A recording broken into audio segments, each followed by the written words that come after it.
All right, on today's episode of Python Papi, we're back inside our TensorFlow course, and we're still doing our corrective measures model. Let's have a look at what we went over today. Now, yesterday, if you recall, we went over the process of making our models more complex, and today we're going to pick up where we left off. Now, next, we review our plots for this new complex model return. As you can see, I already started compiling because it was taking astronomically long to try to run this information or compile this information while the video was recording. So I just got and started the compiling process before I started the video, and here we are now. So I actually have my first plot. This is one of the old plots that I just wanted to bring up so I can show you exactly what it looks like before we move on to the new plots. So that's one of the old ones. This is another one of the old ones here. So let's get that away so we can get and finish compiling and can get on with our video.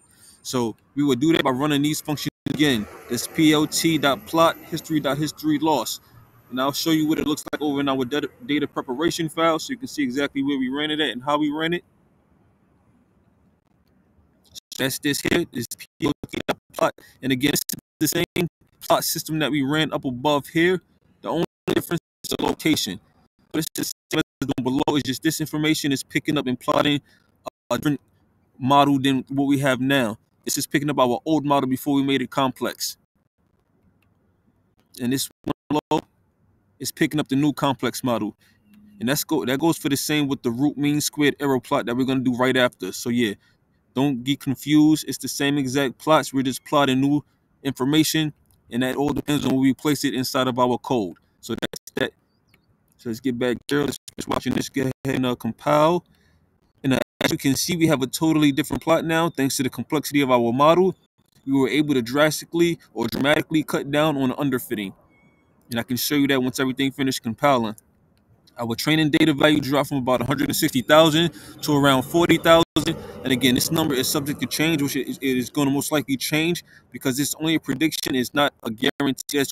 60,000 and 40,000 is just a ballpark. The same also our validation data dropped from about 80,000 to around 42,000. And it's the same with this number here. It's only a prediction. It's not a guarantee. It's just a prediction. So it's going to be in the ballpark, but it's not going to be the exact same numbers. We're going to get different numbers every time we run it or every time we compile our program because, again, it's only a prediction. So notice that this time around we have a validation loss that is higher than that of the training data. This is normal because obviously the model was trained on the training data, so it would tend to be better than data it wasn't trained on. Let's see what else I can read before going too far ahead. I'm just waiting for the new, well, not the new. We still have two more plots to get out of the way before we can move on to our new plots. Now, if a model performs very well on the training data and it doesn't perform well on the validation, then we have a problem which is known as underfitting. But for now, we're going to go over the root mean square error plot with our new complex model as we did for the model loss. So we're not going to go touch into the overfitting. Let me go back over here to the we're talking about with the validation loss that is higher than the training. So our validation loss is going to be higher than the training data because our training data is actually what our training model was trained on. So of course it's going to perform better on the training data than the validation loss data. The validation loss data is just going to validate our training data. That's why it's not performing as well. It's still performing better than it was last time, but it's not performing as well as the training data. The training data is performing better because what our training data was trained on. So that's that. And then right after that, we ran our root mean square error. Like I said, we run it the same exact way as we ran last time. The only difference is the position in our code. We position it underneath all of our new information with our complex models so it can pick up all of that new information and plot that out for us. Now notice we have something very similar to our model loss. We were able to cut down on the size of the underfit dramatically. Our starting value for model performance training was about 200,000, and we were able to cut that down to about 50,000. And again, those numbers are going to change, like I explained earlier, because it's only a prediction. It's not a guarantee that those numbers are going to be the same, and I guarantee that they're not. But yeah, that's just a ballpark. And also, our validation RMS data value was about 100,000, and we were able to cut that down to about 55,000. I'm not going to explain it again. You already know. Next, we'll run the model for our test data again on our new complex model. We're not going to go over that one today. I'm just going to focus strictly on the plots whenever they do decide to pop up. Okay, so I will popping them now, and these are not the new plots. I just want to show you. I actually went through all of this so I can show you the old plots. I could have just gone ahead and started with the new plots right before the video to show you the difference.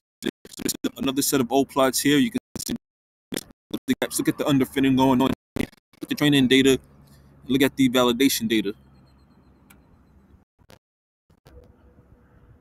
Again, look at the training data. Look at the validation data. Look at the underfitting. Look how big this gap is. Okay. Now our next set of plots is going to be our new plot. So let's get that compiling again so we can get moving forward. And it shouldn't take as long because it wasn't as much data after these that we had to compile. So we should get to the new plots fairly quickly. Tick tock, tick tock, tick tock, tick tock. And again, I'm only going through all of this so I can show you the difference between the new plots and the old plots. I could have compiled this before the video and started the video right at the moment where we got our new plots, but I wanted to show you the difference between the new and the old. So yeah, sometimes you gotta suffer, you know, for your art. Yeah, I'm an artist.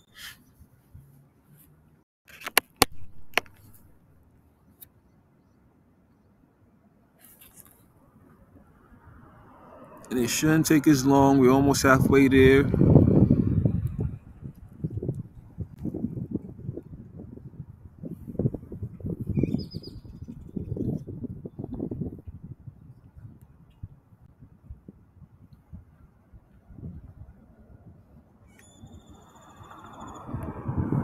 Just about there. At least we don't have any background music to compete with. As long as you don't mind the sound of chirping birds, then everything will be okay.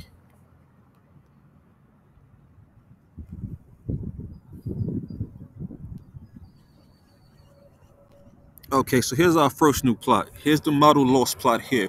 As you can see, it's completely different.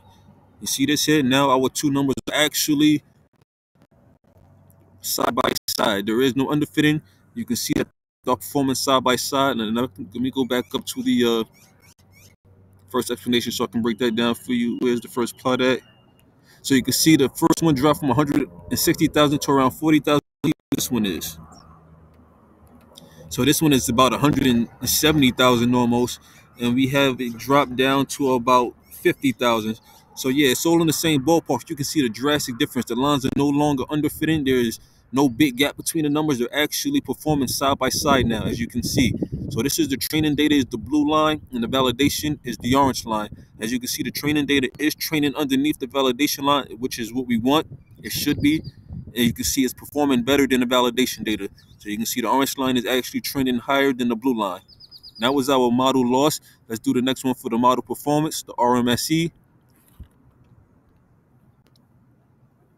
And the same thing, as you can see, our training data is performing way better than the validation data. So our training data started almost at 225,000. We brought that down to about 55,000.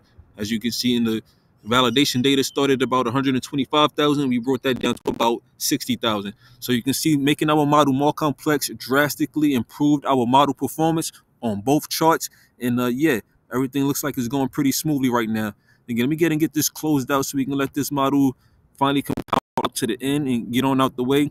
But I promise you the videos will be a lot more precise from now on. Like I said, I only made it this long because I wanted to show you the difference between the model plots, and I was able to do that.